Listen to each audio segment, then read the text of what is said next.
Half a day. As part of the 100th anniversary of Girl Scouts of the USA, each one of the 113 Girl Scout locations across the country and on Guam was asked to identify one woman as a Girl Scout brave. What is that? The honor of being chosen as a Girl Scout brave is for a woman who has been a member of Girl Scouts.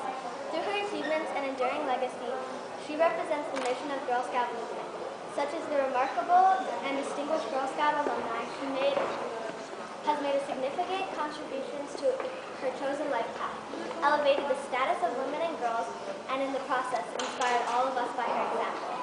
This is the first time Girl Scouts of the USA has created such a recognition.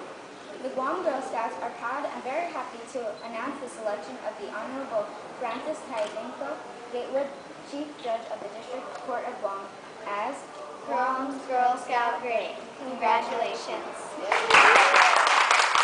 Judge Tydingco-Gatewood, what an honor to be named Guam's Girl Scout Great. You are an example of what we want for our girls. In the spirit of our 100th anniversary cause to get her there, we are calling on all the world to champion a girl so that she can have the opportunities to achieve her dream or where she aspires to be. Whether that aspiration is to be a CEO in a major corporation or leading a household. Perhaps she too dreams of being a chief judge. Whatever her goal, you have shown her the way. Excuse me. By seeing your face in a leadership position, she can see the possibility for girls and young women in places of leadership, honor, and achievement. Thank you for the clear vision you provide for girls, and again, congratulations. Sandy Thomas, Vice President, Global Girl Scouting Strategic Alliances, Girl Scouts of the USA. I became a Brownie, and my father was stationed at Malmstrom Air Force Base in Montana. And so here Julie and I were both island girls, and so we were, kind of stood out. But as an Air Force dependent, it was a way to get to meet all the other girls in the community. And so that was very special for us, and the nice thing was Julie and I were talking about how they taught us how to make starch, I think with cornstarch and water and some other things. And I remember that, and I was telling Robert, my husband Robert and I, my husband of 31 years down there, we were discussing at lunch today, the reason why I think I like to iron is because of that moment of learning how to make starch. I really love to iron clothes. And, I love to iron pants and shirts, everything, and my father actually taught me how to iron while he was in the Air Force. But I think it all began when I was a Girl Scout. Now, I think I could have been a professional ironer. and so I remember that, but I think the most important moments really for me were just the interaction with the other girls. The fact that you have girls from different schools here, Price Elementary, St. John's, that's just very special.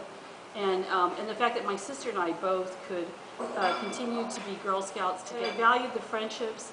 And as many of you know, if you're a military child, you're only in a destination for 2 years and then you're gone. So you don't really meet people, but then they're gone. You don't have those long friendships as you would if you were just lived on Guam all your life. And we actually did return to Guam. Well, we came to Guam. My father is Chamorro. My mom is Pohnpeian and Japanese descent, and so it was special for us to come back here when I was a young girl and then really develop our friendships.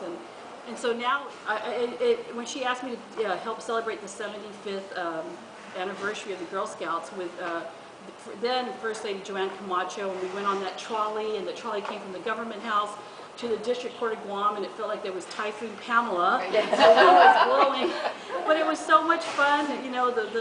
Just traveling from Hagåtña, down to, where did we go to? Sheraton. Yeah, Sheraton Hotel. That's what, right. And then it was fun to see all the Girl Scouts on the island, with all of their different experiences and sharing all of their experiences and exhibits. It was fun, and it reminded me of when I was a young girl. So I appreciate that. And just finally, it's interesting because I am a tomboy. Although I obviously married Robert, so I guess I was feminine enough to marry my husband. But I always wish I had daughters. And I no offense, my middle son, Michael, you want to say hi? Yeah, say hi. Now, Michael's an attorney, and it's not that I never wanted sons, but I always wanted daughters, and I never had daughters. In fact, I've always had 3 sons. So I think it's special that maybe that there's a reason why I didn't have daughters, is so that maybe I can focus on hopefully mentoring and inspiring other young girls. In fact, I told Vicki I am happy. My oldest son is about ready to have their first baby any moment now, but it's a baby boy. So we can't sign her up for the Girl Scouts. But anyway, thank you. Thank you so Pam. very much.